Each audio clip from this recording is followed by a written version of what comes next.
What's up? Jeff from RetroArcadeGaming.com back with another edition of Port Battles.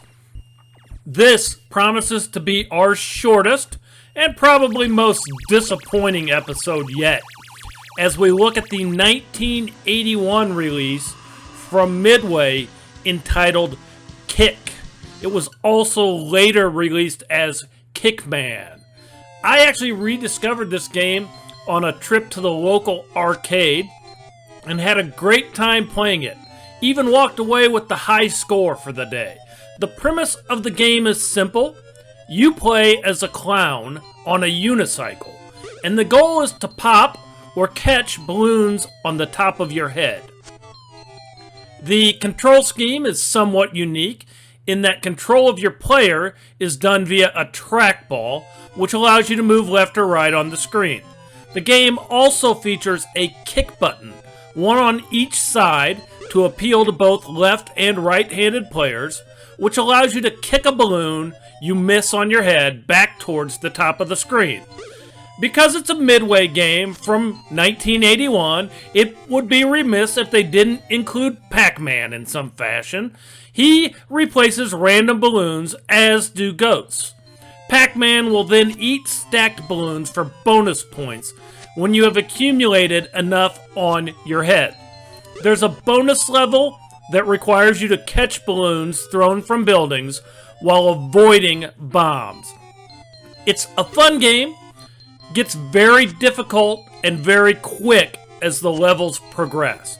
At a certain point, it's almost impossible to get from one side of the screen to the other to even kick a balloon if they are falling fast enough.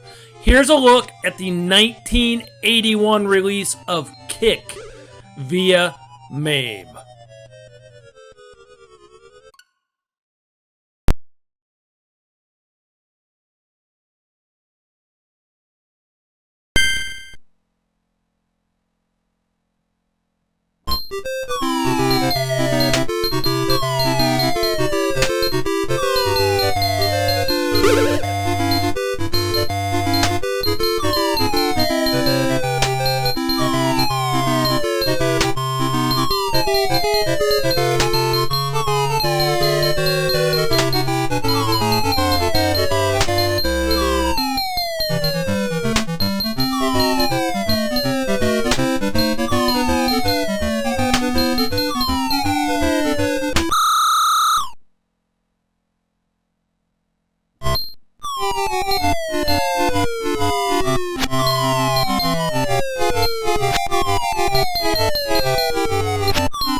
Commodore released their own port entitled Kickman for the Commodore 64 in 1982.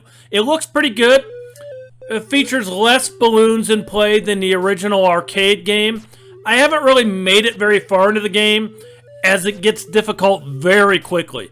I did notice that in the original arcade game, level 3 is a bonus level.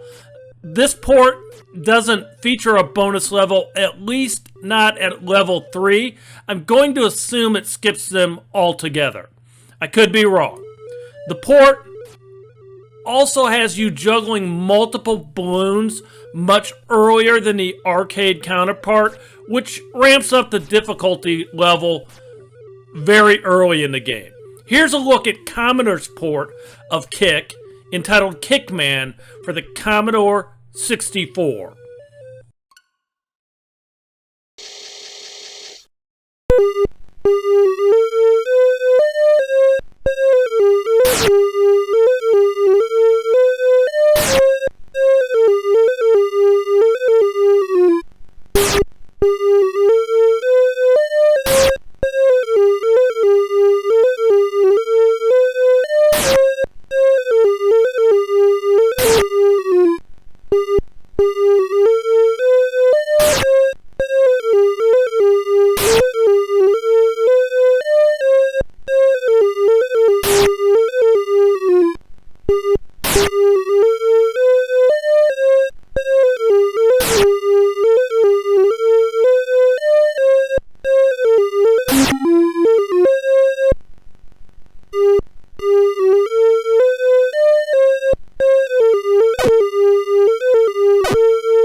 That is it.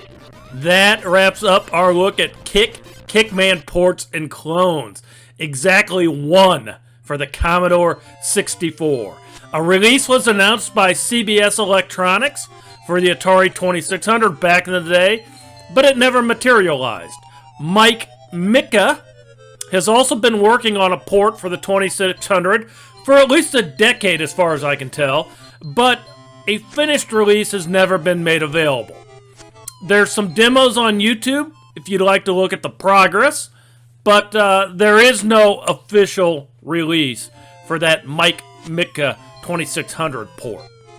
I said I was going to give myself a bit of a break this week, take it a bit easy. I guess I lived up to that promise. Next week's episode will feature the classic game Space Invaders. Bear with me, it'll take a while to put together. Almost every system we feature will have at least one Space Invaders port available. Sorry for the short video. I hope you enjoyed it. We'll see you next time. Until then, happy gaming. Peace.